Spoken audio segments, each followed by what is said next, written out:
that are sunny.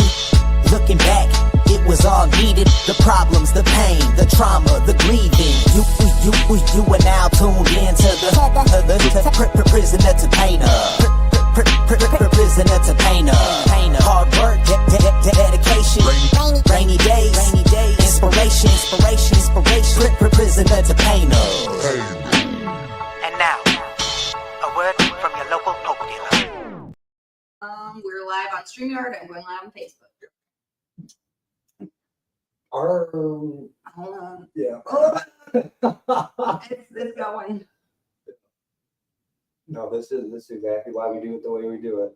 Okay. Welcome to the Prisoner to Painter podcast. I'm Nathan McDermott. And I'm Katie And McDermott. today joining us is Brooklyn. How are you doing today? I'm good. That's good. Thank you for coming on. I haven't given this spiel at the beginning in a long time. It takes a lot of guts and courage for anybody to come on and tell their story. From what I understand about yours, it takes a little more guts and courage for you. So thank you for coming on. Absolutely. It means a lot. To me, it shows that you agree with our mission enough to come on and tell your story. But B, it also shows that I guess you see that we have no hidden agenda. And I really push that. It's your story. It's none of our opinions. And we relate, not compare, and we keep our views. Yep. So. Even though it's funny because coming to learn, normally our views are always pretty much aligned with the guest. It's just funny how that works, but we keep our views out of it because it's not about us. It's about you. It's your episode. I've heard some people say, "Oh, I talk too much." You don't talk too much because it's your episode. Or, "Oh, I did the same." No, it's your episode. So, and then if there's anything me or her ask and you don't like it, I say to tell us to shut the hell up. And normally people are a little nicer. Tell us. So, Katie's gonna take the lead on this one because we try to bounce back and forth, but I am gonna ask, where do you say your story starts? And then, but we asked from childhood, so I guess I should throw that in there. Okay. Well, I grew up in Vero Beach, Florida. I have 4 siblings. My parents lived down there with their parents. I lived there till I was about 5, and then we moved to Michigan. My parents were, when they met, they had like that outlaw, exciting first interaction to where it was kind of like they met at a grocery store. My mom was working. He walked in, he seen her, and he rode off into the sunset with her, type of thing. Yeah. Okay. They were very young when they had us. We had a beautiful home. For that time being, up until I was about 5, everything seemed pretty normal of what a normal family would be. There was some pretty intense memories. But as far as that goes, once we moved to Michigan, we kind of separated from my dad. My parents got divorced. We ended up living out in Hanover Horton. Okay. My grandpa worked on the Howe farm out there. So we went from one lifestyle to normal. And so then we realized that maybe our upbringing wasn't so normal. Yeah. So with that, I think that soon after that, my mom was remarried. I went to Hanover Horton. I dropped out when I was in 9th grade. I was pregnant by the time I was 15. I had endured, that's when my trauma and everything kind of shifted. So I would say that my childhood was it was shaky, it was rocky, but for the most part, it had its good, it had its bad, its ups and its downs. At that age, we don't really understand kind of what's going on around us. Gotcha. I think everything shifted from my teenage years up until 2 years ago when I obtained a good length of sobriety. Awesome. So Katie's better at asking certain questions. Clearly, A, because she's a woman, B, because she works in the mental health field. So that's why she takes the lead on certain ones. It's not us anticipating anything. It's just there's some things a woman can ask that a man can't. And Absolutely. Vice versa. So, Yeah. But the couple things I want to ask from childhood before I guess give the reins over. What was your favorite cartoon? cartoon. Hard one. Those simple questions. I don't, Curious George. I think that's Okay, right on. And I call myself that now because I'm just so curious about life and all aspects of it at different times in my life, whether it was dark or light. I was very curious. So I think I'll go with that. Yeah, Okay. Curious George. And then my last one that I've been asking everybody, what was your favorite cereal? Favorite cereal? Cinnamon Toast Crunch. Okay, Right respect. on, yeah. And Pops. Yep. Is that like the little yellow? Yep, Yeah, yep. those Yeah, ones. yeah. That probably taste like straight cardboard, but I love them. They sure did. They sure did. Well, it's like I always say honey smacks are like a cabinet. Or honeycomb. box. Honeycomb's another good one. Yep. I feel like it says something about childhood. Yeah. I have nothing to back that statement. But I feel like it does. Yeah, though. cereal. I mean, it's kind of a big deal. It's like a comfort thing. It's quick. It's easy. It's you know what I And mean. it's a staple in most houses. It Like, is. I mean, so Yeah. So you gotta have your favorite. yeah. Exactly. So, you kind of quickly went through, did you guys move to Michigan for any reason other than like? The separation. Yeah, I actually just reconnected with my father after an extended time, and he actually told me the original story of why we moved, and it was because my parents were so into addiction, and so he made the choice to call my mom's side of the family and just say, hey, you know, I know you guys have the resources to help her. Things are just getting really dark. You know, we were making poor choices. I need you to come get the kids and my mom, Tammy, and I need you guys to move them. And so we did, and we didn't see him again for a really long time. I don't speak for him, but that takes a big man. Yeah. Like that takes a big. And big man. and it's weird because I've been trying to put these puzzle pieces together of my life, and I have such an up and down view of my father, and he's, you know, he's aware of this, and we're growing and we're learning. Mhm. But it was nice to hear that. It was nice to hear an honest conversation of something that is very important and played a big role in our life, because we were just so unsure of, you know, there's two sides to every story. So I got the other side. So that was nice. So you said you got pregnant at 15. did. Did you keep your baby? Actually, no, I had an abortion. It was very traumatic. I think that was a stepping stone to my downward spiral after that. It was 2 weeks away from being illegal. Okay. So it was at the extent you could go as far as how far along you are. Did you deal with like a lot of backlash or stigma with that? I kind of took off after that. I was in high school, so I would have been in ninth grade. And I was pregnant then, and I kind of just kept it to myself. I mean, I was a social butterfly. School was never really my thing. I struggled with it. It's just not my thing. I'm a hands-on person. You can show me and I can learn in a second, but you put a book in front of me, I'm like, I'd rather go talk to this person over here. Yep. So when I found out I was pregnant, I ended up leaving Hanover Horton. And then it was soon after that I had the abortion. And then my stepfather, my mom ended up getting divorced. And that's just, my dad kind of came back in the picture and took reins of my brother. And we were 11 months apart. So once he kind of left, and then things just kind of fell apart. Oh yeah. What led up to what? I'm working on it. Just ask your question. What led up to the pregnancy? And was it a relationship, trauma, or other? Actually, I had before I actually got pregnant. Before I got pregnant, I went to a party. I can't think of the name of the town right now. Springport. Okay. And I actually was raped. And so after that, I kind of dealt with my depression from that. My mom was kind of going through her divorce. There was a guy that my dad had known that he kind of brought into the picture. He was 20 at the time, and I was 15. And so he was living with us, and he was like this Ken doll, you know what I mean? Gorgeous, older man. And I'm young, and I just went through my traumatic experience, and I told him. I wasn't able to tell my mom. So him and I kind of formed our relationship based off of that. And that ended up being the first person that I was with after my rape. And so that's when I got pregnant and kind of clung to him. I kind of distanced myself from my family. It was kind of like a running off into the sunset, a repeat of my parents. And we were together for a while and ended up splitting up. But that's what my first pregnancy was from. If there's ever any, if ever too heavy, stop me. No, this is important to me Yeah. because I think men don't hear this enough. And I've said this on another episode. Maybe means no. I'm not sure means no. I don't know means no. No means no. There's plenty of other fucking words Body that mean language no. mean no. So 15 and 20, was that still predatorial? Yeah. Okay. Yeah. So it was like, not having a father and your mother's going through a divorce. My stepdad was phenomenal with us. He was great. He was like the picture perfect stepdad. he had a lot of his, secrets and things like that, but he usually kept them away from us kids. The biggest one was when he left my mom, and it was because he wanted his own children. When he married her, he knew that, he had 4 kids that he was taking on and wanted to hold that position. And then out of nowhere, it went from that to cheating to the divorce, and my mom was left in the home, and then the real dad's back in the picture. We were teenagers.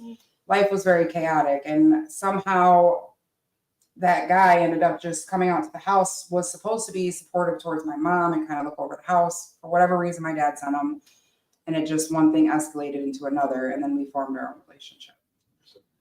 So do you think seeing your parents and your step-parents relationship formed how you handled your own in the beginning? Mm-hmm.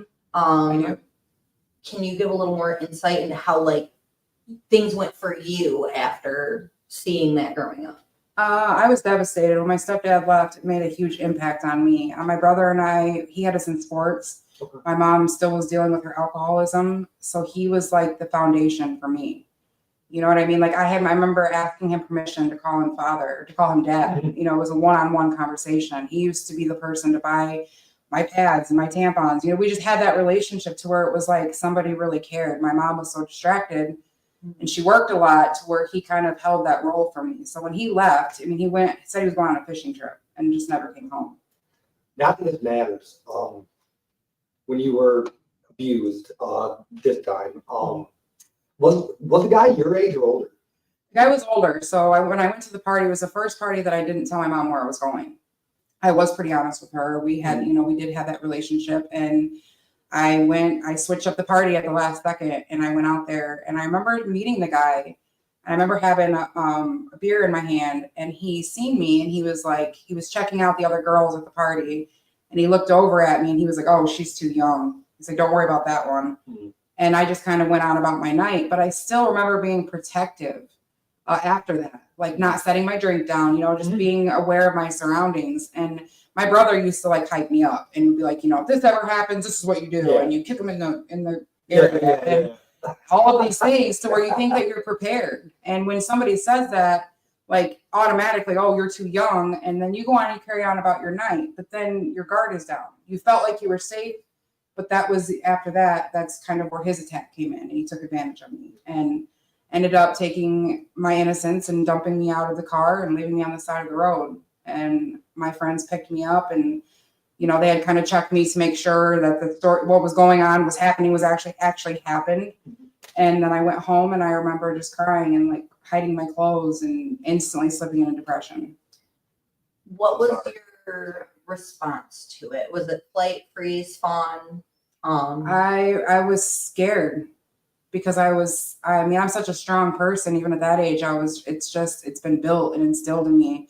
My name, Brooklyn, carries weight. You know what I mean? It's not a light name. So it's always been a part of me. At that time, I just felt like I had lost everything of me, and I couldn't go to my mom. She was going through her own traumatic things. So I didn't want to invade her trauma, her chaos. And it was just something that I just kind of turned inward. And after that, I just didn't care. And then I wanted my dad. And so I reached out to my real father, and he, of course, took me in with open arms.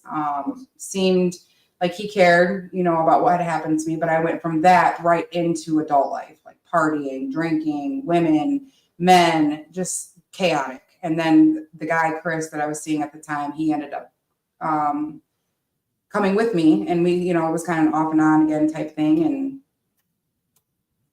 one serious question, but it's not going to, because I'm so obsessed with this show, does S2E even shed a light on what it's actually like? Like the reporting process and the aftermath? It's kind of accurate. Some of it is. I watched a lot of that show too. But it is traumatizing to go through the whole process. I think that's the most embarrassing thing, because I remember when the officers came in to get my statement, they were actually in the wrong room. And so they were asking me questions about another incident, and the way that they treated me, even after that, was kind of, they made light of it. And it was kind of like, well, you're probably making this up type of thing. They didn't believe me, and nobody wants to hear that.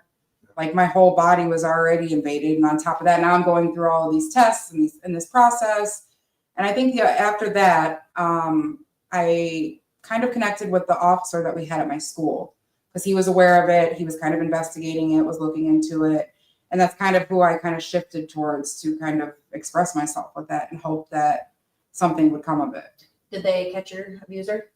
They did not. They actually, after the incident, his family used to, I don't know any information on them anymore. I learned his name later on down the road. If I was to see him, now I know what he looks like from doing kind of my own looking up. I would recognize him, but at the time I wouldn't have up until this point. I recently, well, it was probably a few years ago, learned his name. His family flew him out of the state for a while to hide him. And he actually, the ironic part is that my mom worked for a nursing home, and the older gentleman that she was taking care of had mentioned something about his grandson. Come to find out, that was his grandson he was speaking of. And was like, as something was going on, and they were scared, you know, his family was trying to hide him. And my mom had been taking care of this person. It was like, this is his family, you know? And so with everything that was going on after that, I kind of just let it go. So the conversation we had before the podcast about stigma, about police and how it's broken, and a mutual friend of ours is a great cop. Were the two cops that interviewed you old white men to begin with? Because I feel like they do not step good. No, I don't think that they were. I think that they were actually younger. Okay. Yeah, like middle-aged cops. cops. Yes, they were. Yeah.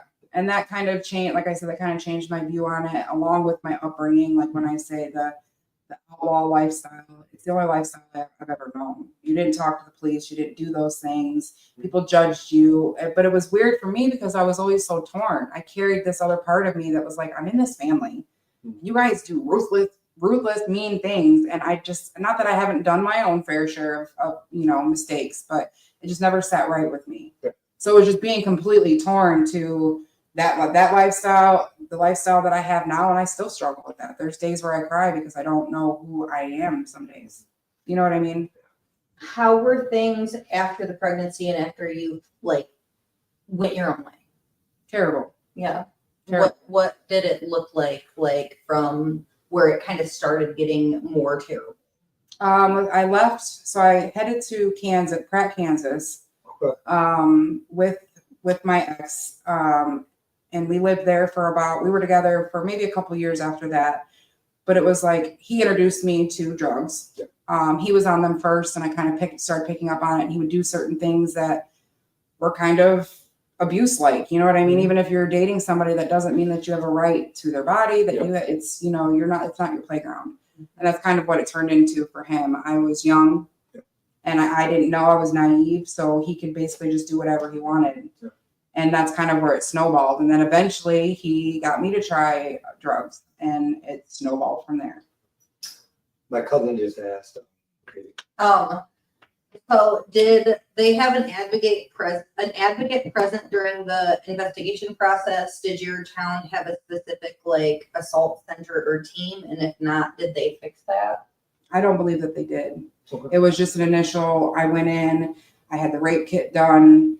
The officers came in, they did have the staff, I think, but that was it. And then I was sent home. My uncle actually was my advocate for me. Like, he was really level-headed, and he served in the military. Awesome. And so he was very protective over me at that time. And I actually ended up opening up to him with all the details, and he kind of helped where he could. Mhm. But then again, like I said, I kind of went my own way and just wanted to forget it all. So I never asked a woman their age, but how long ago was this? Well, I'm 36, Okay. so it was 15. So the reason I asked is that's something I would expect from the 80s. Yeah. You know, not Yeah. 2005 or Right. whatever, like something I would expect. I also way would back then. argue that towns that are more rural, like Hanover or Concord or like Yeah. Springport or anything's on like the outer where it's more country, I feel like technologically and politically correctness, they're about 10 years behind the rest of the world. Right. Yeah. Just because like access. Yeah. Um, No, I agree. I would almost say that it's probably where they were in their times and how they handled the situation, even with technology and the resources that they had then, are kind of accurate. You know what I mean? Like, I think that if I had more of a support system at home and there was more understanding and there was more pull with that, but I could even relate to an officer. Obviously, they have a job to do and everything should be taken seriously. Yeah. But in hindsight, in the real world, when you see something to where the family is not as apt to stand behind the child or is supporting them in what they're going through in their story, it's very hard for an officer to kind of step in and take that role. Yeah. Right. Like, let me just consume myself in this case, and this is the way that it is. But let's, you know what I mean? And my dad, his name, unfortunately, wasn't the best in this town. So that kind of, I don't know if that ever played a part, Mhm. but it just made sense the way things kind of were handled. So you said your relationship, when you kind of went your own way, got very bad very fast. Very bad. You started using. I know, as somebody who went through similar kind of things, that they say stereotypically it takes 7 times to like actively try to leave the person. Oh, yeah. How was that? Like, did it go on long? How many times did you try to leave and you couldn't leave? It did. So that's like that's something that I've learned throughout my life of not having the parents and not having that structured lifestyle or being able to know right from wrong or what's healthy and what's not. I've recently just learned that my biggest drug of choice is codependency. Yep. And so that's been a huge thing for me to navigate. I latch on, and I'm loyal to a fault. So I latch on to those relationships and I can see the best in you and I can create this whole image of somebody who has all the potential and they might have that. So I stayed more than what was ever necessary. You could say one relationship was 7 years, the other one was 9, 5 years. They were all, and they were just reoccurring of abuse and, all of those terrible things. I just couldn't break free from that. And recently, after just this last one with my daughter's father, that was my biggest breaking point, where I knew I had to break that cycle. Like, you had to be done. You got to wake up here. One thing I always say about codependency, and I always try to interject this, there is healthy codependency. And I say that never to discredit anybody's story, because I know what you mean by healthy codependency. No, I get it. But me and her are codependent on each other in a healthy way. And that's beautiful. So you can find you can find that. And that's it. what I had to learn, is what love is and what love is not. Yeah. I think it's beautiful. And that's the end game, right? Is love. No matter which way you look at it, that's what we're here for. Yeah. So that's beautiful. So that first relationship that we were initially talking about, what did it look like when you left? Or did he leave, or how did that go?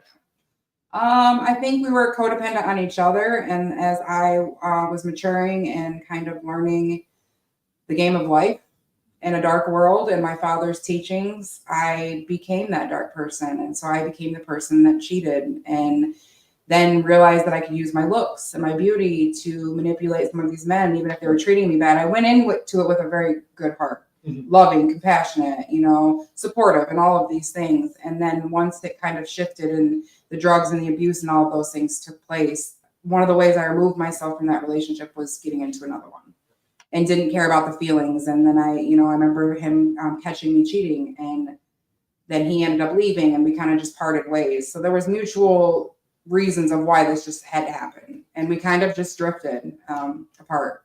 If you don't mind me asking, what was your drug of choice?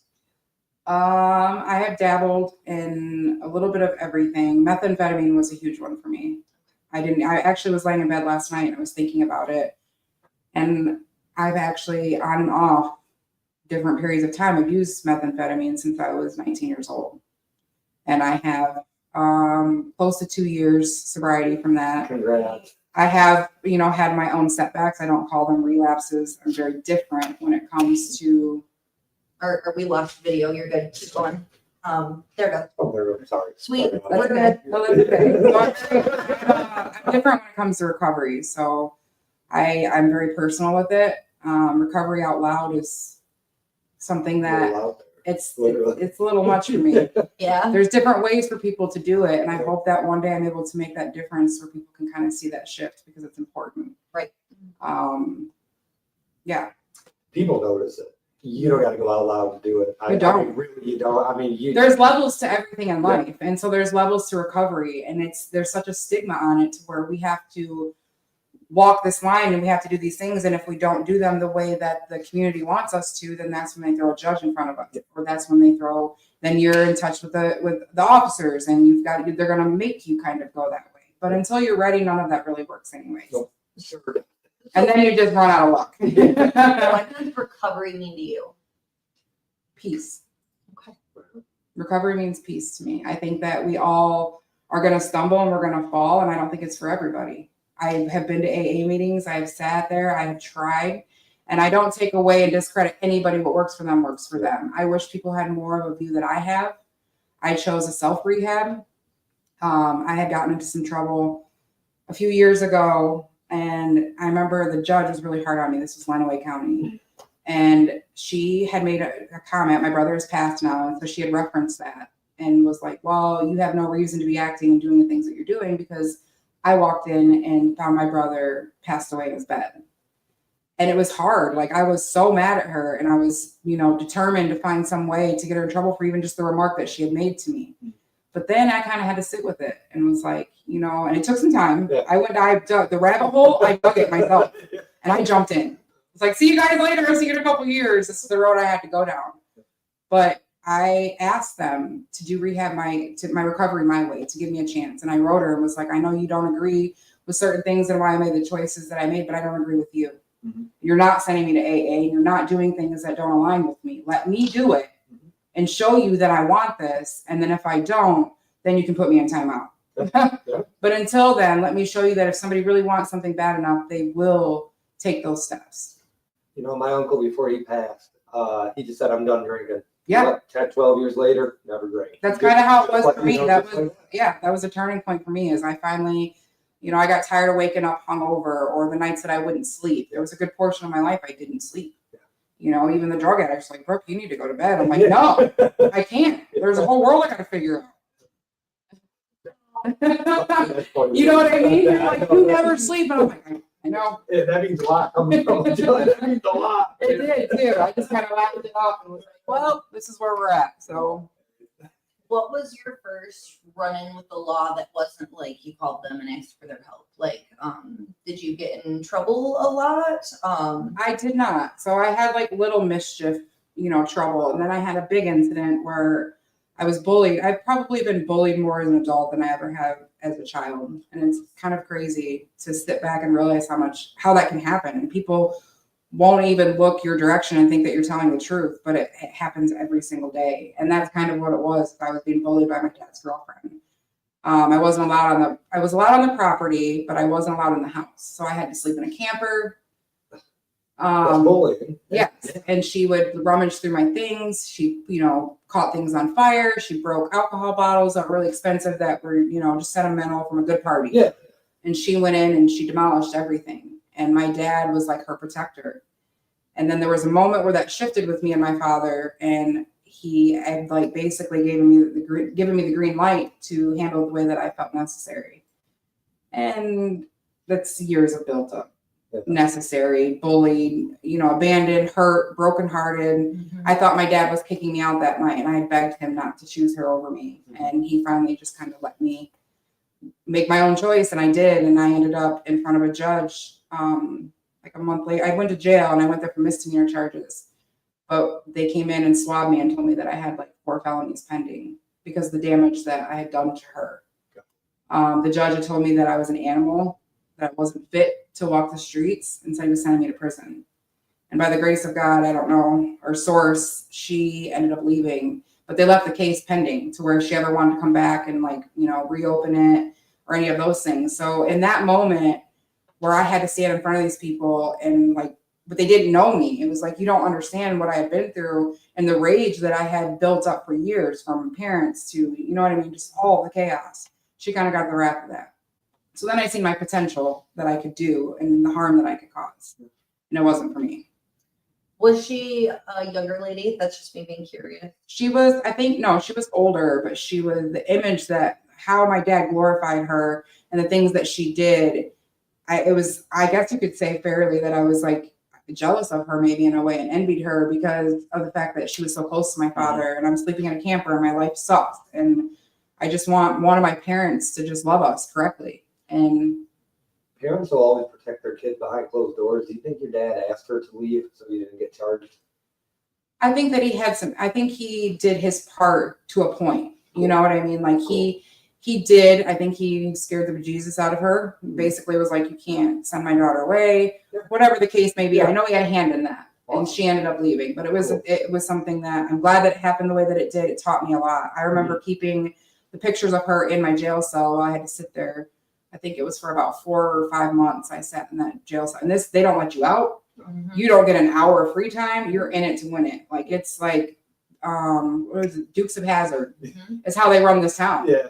You know what I mean? So I had a lot of time to think and stare at those pictures. It wasn't anything that I was proud of because it was a lot of damage to her. And I couldn't believe that I was the powerhouse behind it. Sometimes it's scary to realize what you're capable Yeah. of. It is. Mhm. Yeah.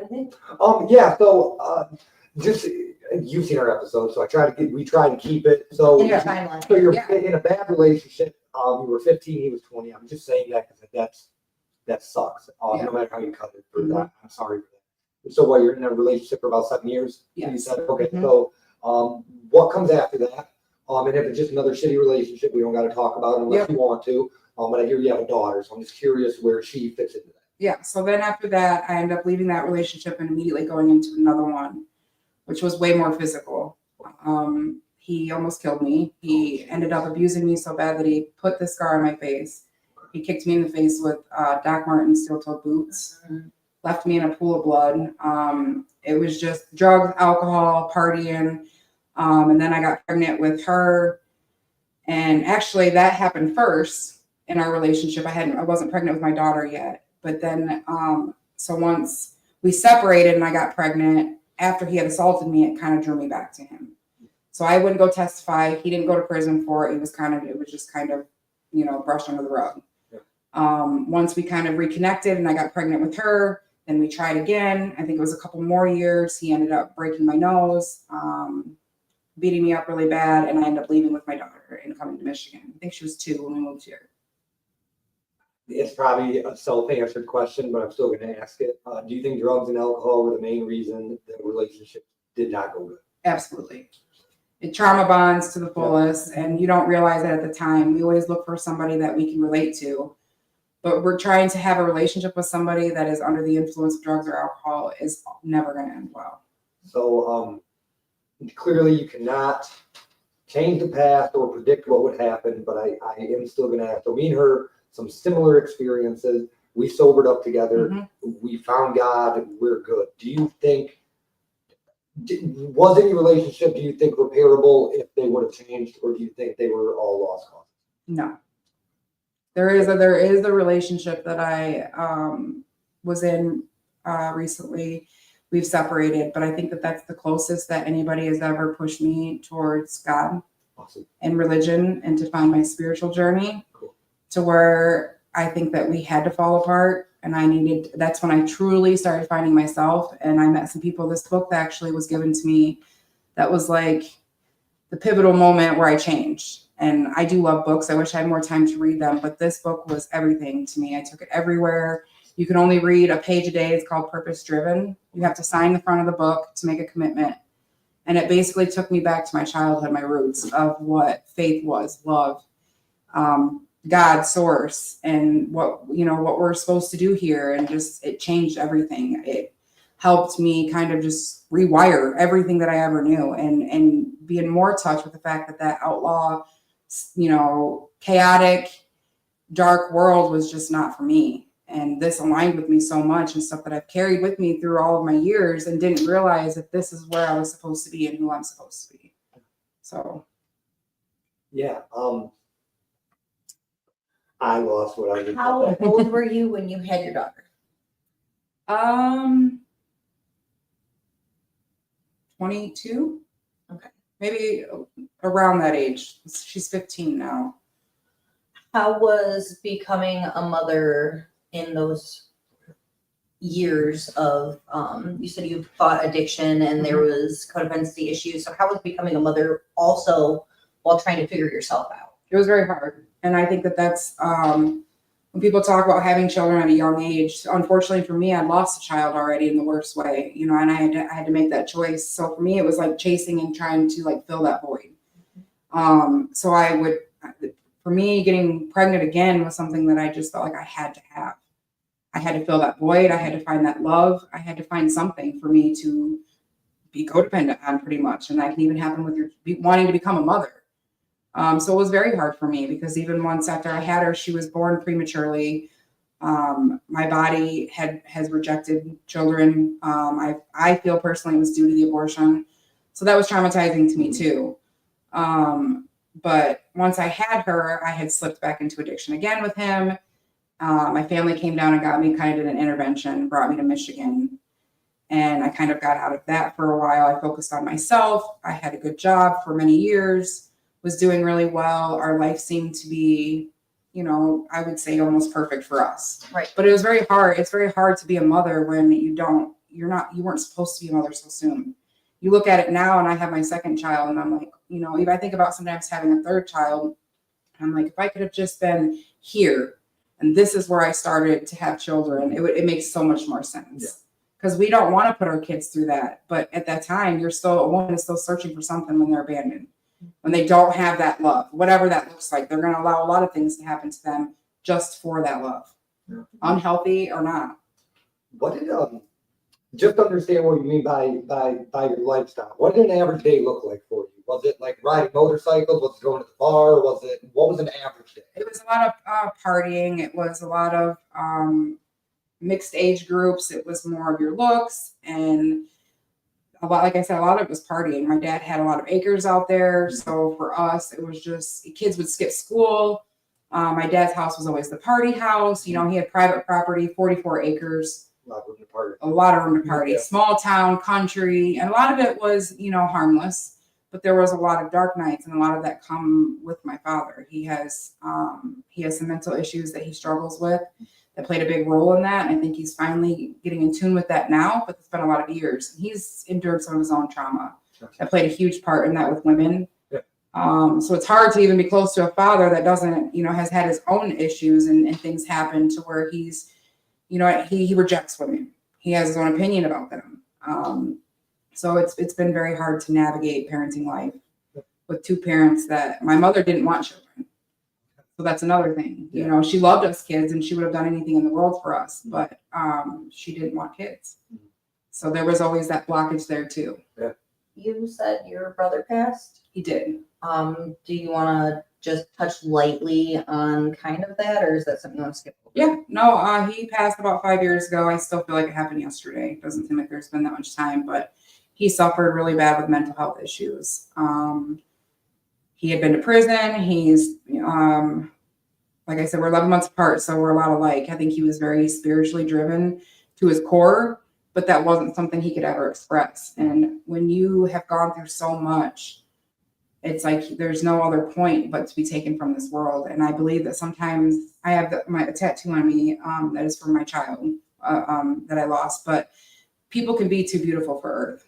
Yeah. You know, and I truly believe that. Like, there's people that, and then it can be the people in the addiction, and it's the people that have the mental issues. It's not that it's unfair that we lose them, but it's also unfair for them to live in a world that they can't flourish in.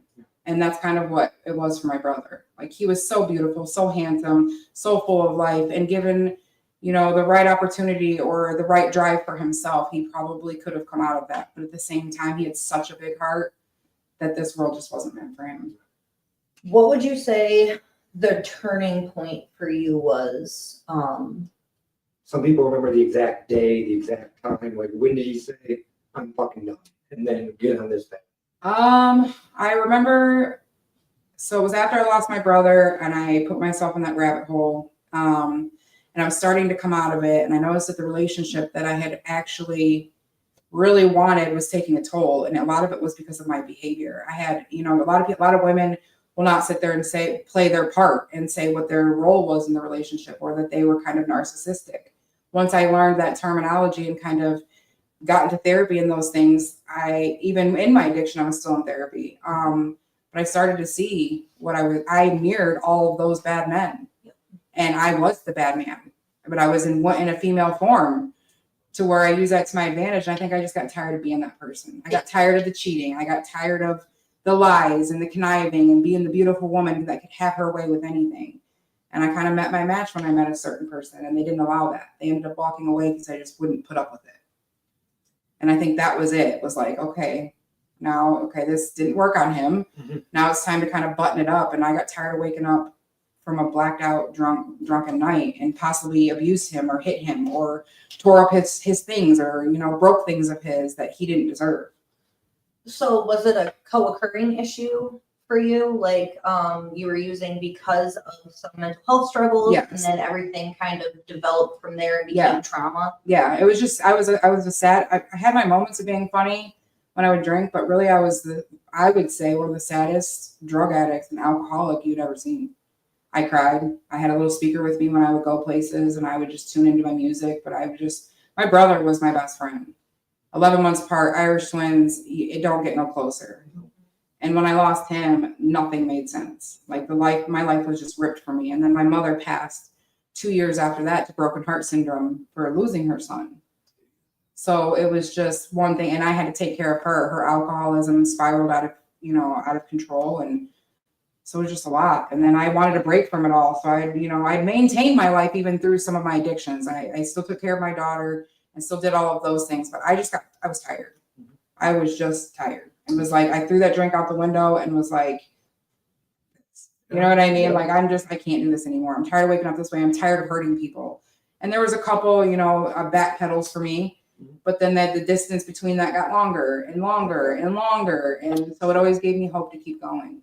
It takes a month to think about it, maybe a week, Yeah. maybe a year. It takes 1 second. That's all. The decision itself. You're done. Yeah. It's crazy to think about it. You think about it for a year, Mm-hmm. and it's never going to happen, and then it does. Yeah.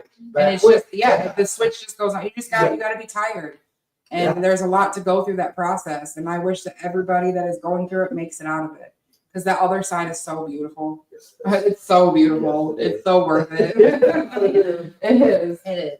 At what point did you reach out to get help, through professionally? Like you needed therapy? What made you feel like that was something that you needed to? When I was pregnant with my second daughter, and I realized that her father was going to be my last fight. It was going to be a big one. And I remember it was right before I had her. I had reached out to a therapist because I had the walls were just closing in. I couldn't take it no more. I would look at him and I had this baby in my belly and I knew that it was just going to be a war at some point with this family, with him, everything. And I just needed help or I was going to lose myself because I'd never met a mass manipulator that wears a mask so well to the public.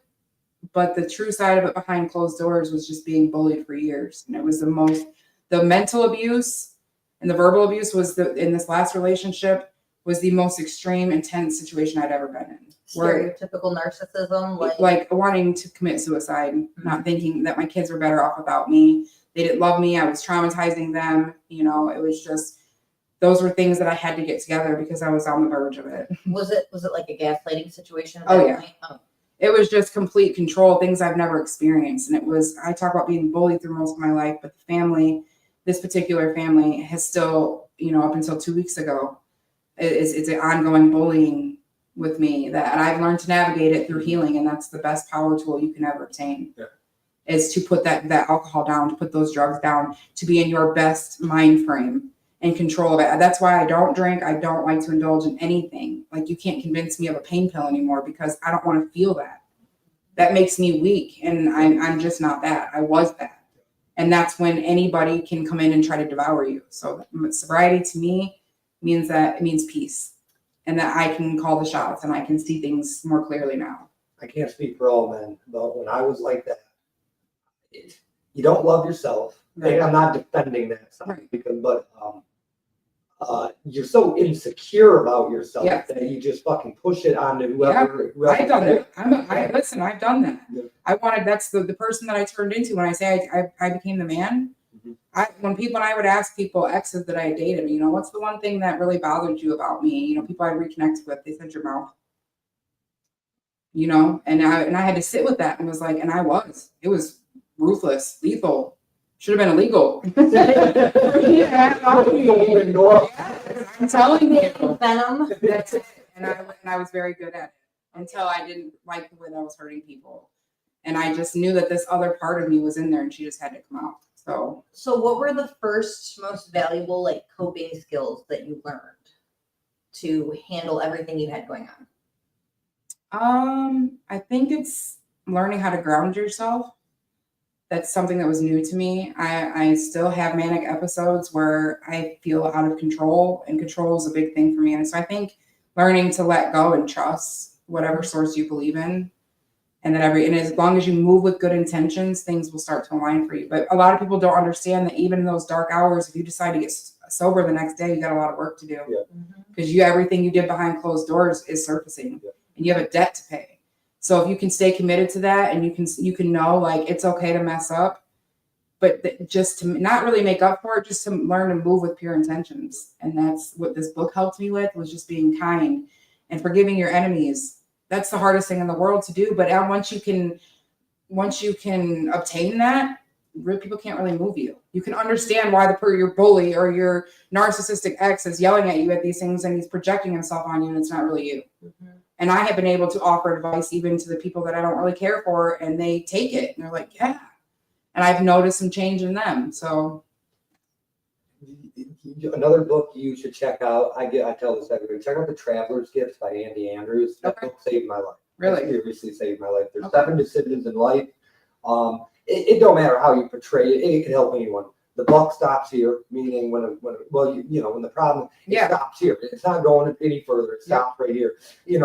Pray, form good habits. Remember to smile. So that's one that I learned was, so there was times where I would not like my life, and then I go to the grocery store, and it's important to control those things. You see a happy couple and your marriage is falling apart, or your dating life is falling apart. It's not your right to shit on the people that are happily in love.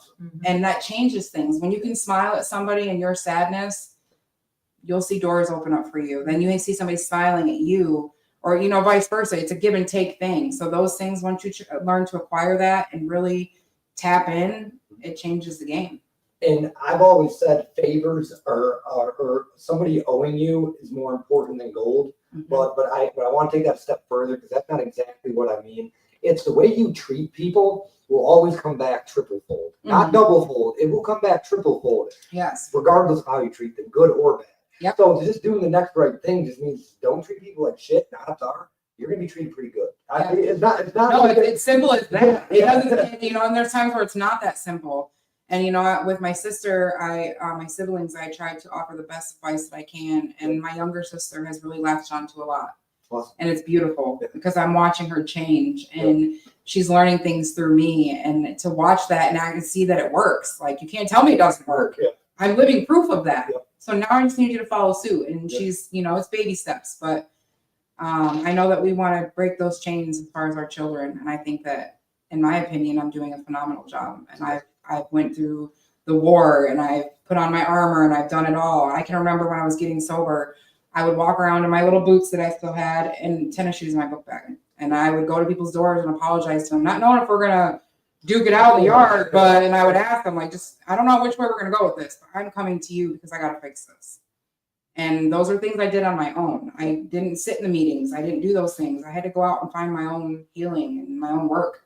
And everybody's amends are different. I was fixated on paying my lawyer this $500.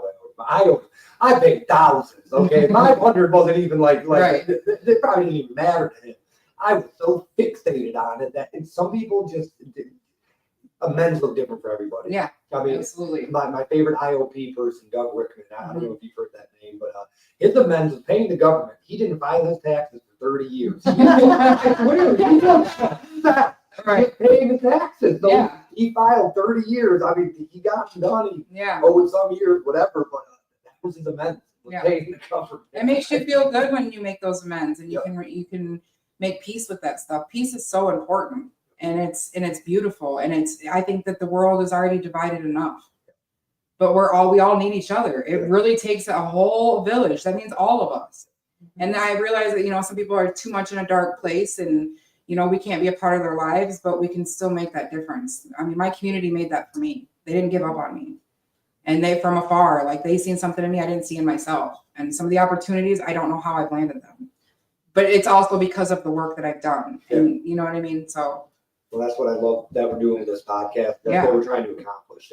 That's all, from the chief of police to an ex-junkie. I'm trying to do, and it's working. So it's working. And it's so beautiful. I seen a video, and not to go into politics or anything like that, but there was a clipping where it showed some of like outlaw bikers and stuff like that. You know, they're geared up and they're ready for what's coming for our country. And then you see the officers right along there beside them. Yeah.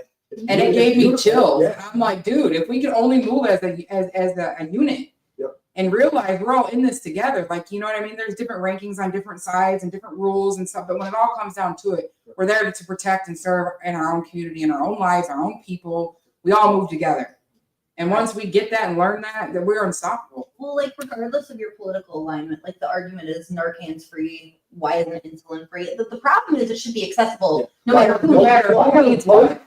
Yeah. If the money wasn't such an issue in the world and that piece of paper didn't mean so much. If you think about bartering or even your neighbors and having your gardens out there and trading foods and stuff, it should be that easy. Yeah. I shouldn't have to, think, and even going down to the grocery store, if I don't have the money for groceries, 9 times out of 10, what am I going to do? I'm going to get them groceries, right? Right. Now, that shouldn't be a barrier for us. We should be able to go knock on our neighbor's door and say, hey, can I get some watermelon? Yeah. You know what I mean? Screw the salt. Can I get some veggies? Yeah. Yeah. Or sugar. Let's trade. Let's, work together. Let's make sure I'm eating, you're eating at the end of the day. Like you're staying warm. Pitting us against each other because we are all together. Yes. And that's just the biggest part of this. And I was curious to how you went about building your support system that you have in place now. Well, my support system it came from my community and none of it's from my family. I didn't have no support from my family. So I happened to meet a couple, Victoria Jimerson and Jason Overmeyer. They run the Welcome Home organization, and she just opened up a daycare. It's a 24-hour daycare. So I initially met them when I was kind of a little bit into my sobriety, and I happened to be walking by Curious George. There's a building sitting there that I'm intrigued by. Looks like a little building. I know there's more to it. Yeah. So he comes out and I'm asking about the building. And he's like, well, come in the back. Come look at it. I'm like, what? So I had my little girl with me and they were making tacos and she was getting set up for her daycare. And I love an authentic street taco. Mm-hmm. And so I met the guy that was kind of running it. And then long story short, he ends up leaving. They end up giving me an opportunity to run this nonprofit, taco stand. So, and then she also had offered me a job at the daycare. And I think that was a turning point for me.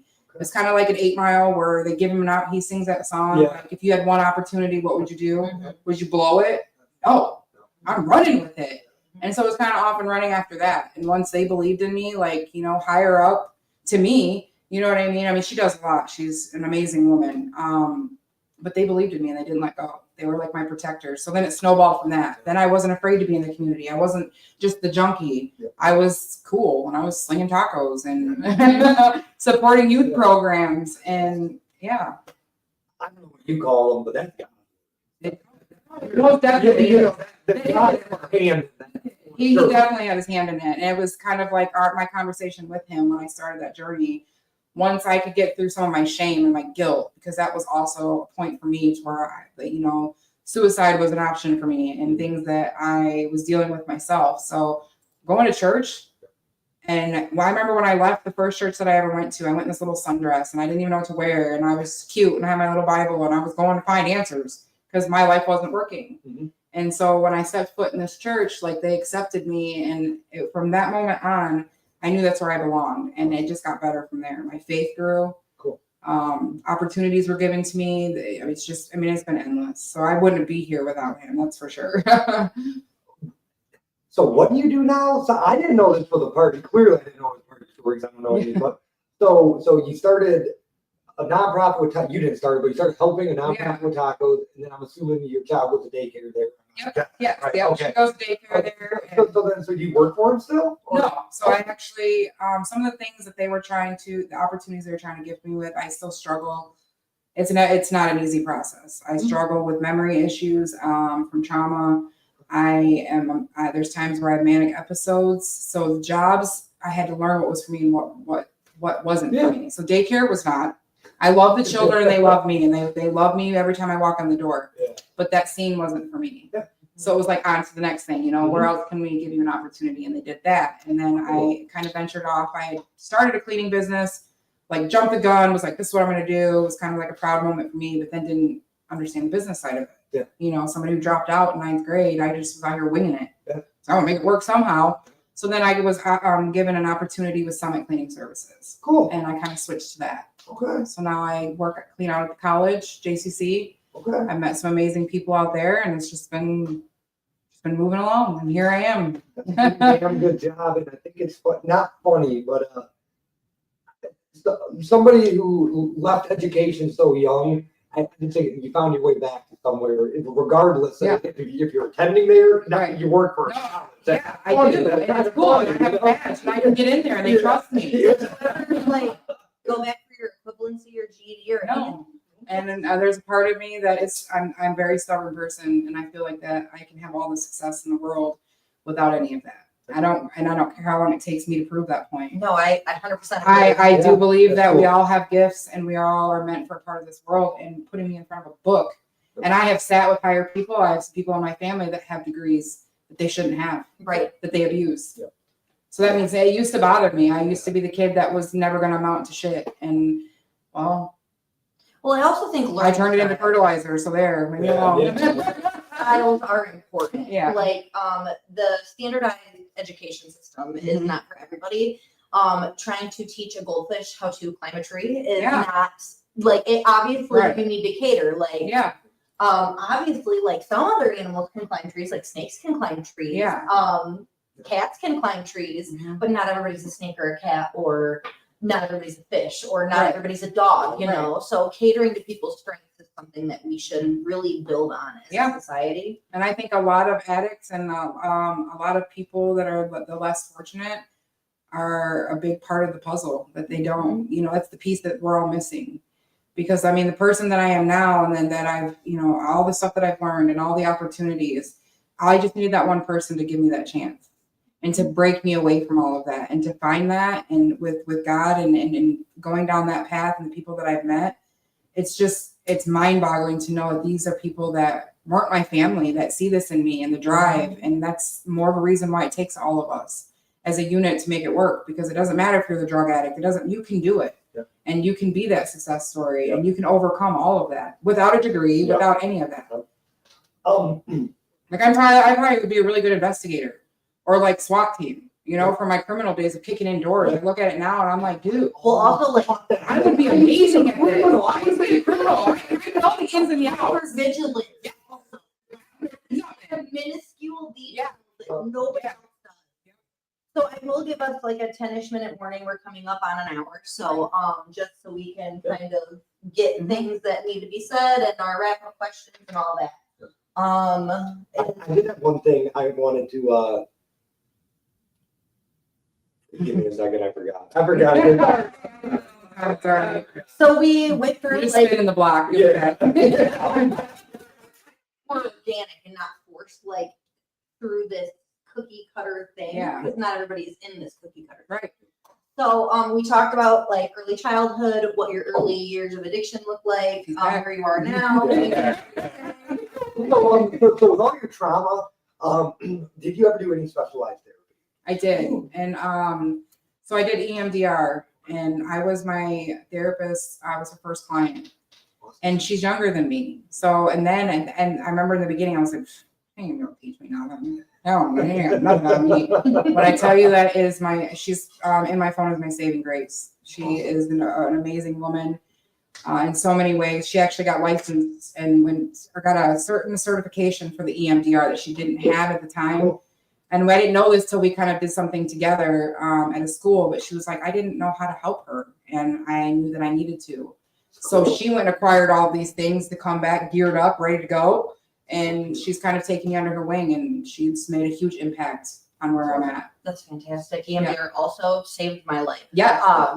It's so intense, and it's such a crazy thing to go through, but I'm telling you, like it's for somebody who deals with PTSD, trauma, there's a lot to me, like I said, but it's equivalent to somebody that's in war.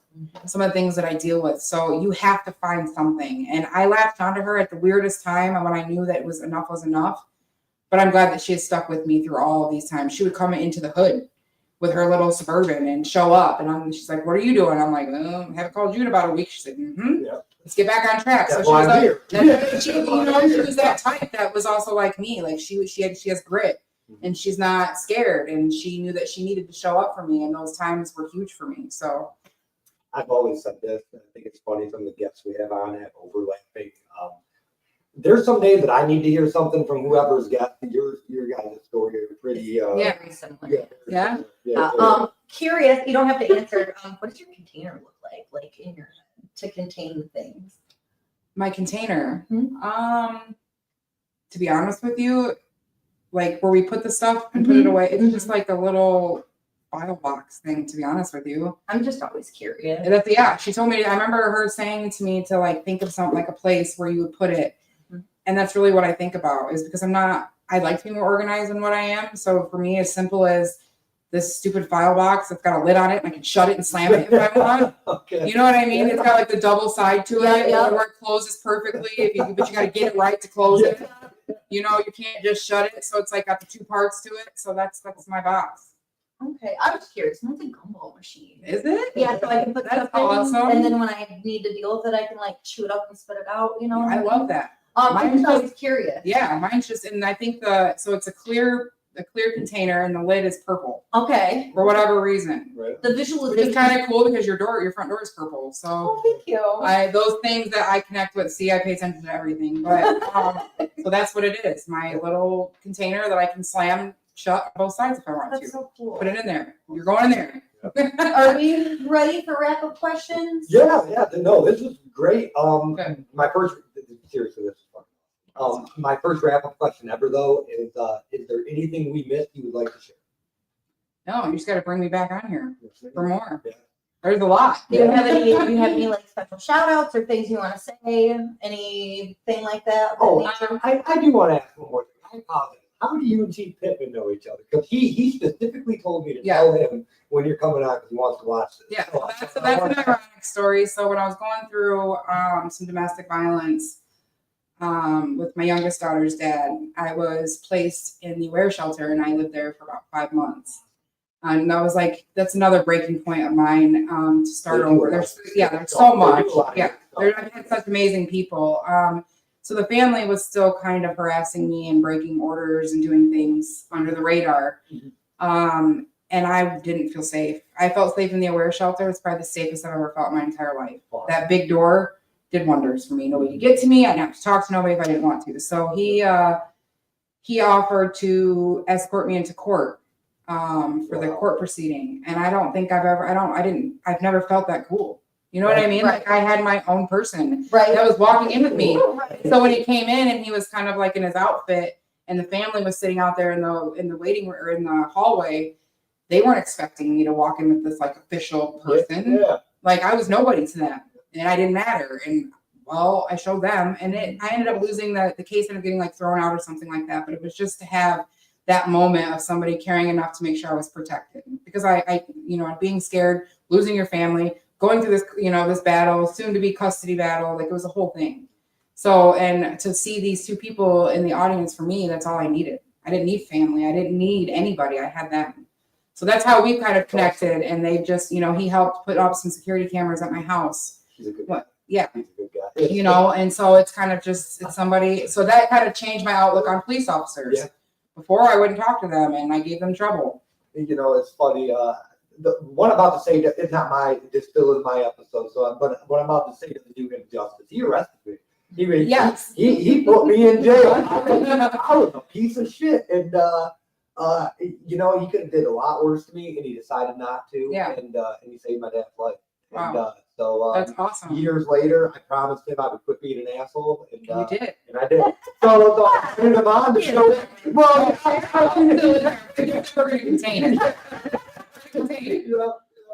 No, that's cool. Okay. That's cool. Secondary wrap Oh up. yeah. What is your definition of success? Well, I think I've kind of given that piece. Okay. I think that I'm somebody that's very simple, and I think this world needs to slow down and embrace more of the quiet moments. I'm just a very simple person. So for me to acquire peace, and I still got some work to do, but I have a great portion of that in my life. And to me, I've made it. Perfect. I did it. Would you and your younger self get along? We would. Would you? We would totally Like, get goes along. both ways? Yeah. Like that's my girl. Like Alright. we would just hang out and I would show her, I still do in moments, I show her all the love and I show that through my children. My children get to be who they want, express themselves. And yeah, with teenagers, even in general, like I can relate to them. We're cool. So I forgot that. How old is your second daughter now? my youngest one, Yep. she is 5. Because your oldest would be, if I did my 15. math right, 15. 15, yeah. Okay, Or no, she's not 15. My nephew was 15. My daughter is 13. Oh, I did my math wrong. Yeah, no. Okay, right. Well, because you said 22, and I'm like, You start throwing out numbers out there. I'll tell you their ages. You do the math. I need to see I'm a rock out here, okay? I need to see it on paper. I cannot do numbers in my head. No. If there was one word you could use to describe your story from where you started to where you are now to even possibly where you think you will end up, one word, what would it be? Has to be one word. That's the only guy.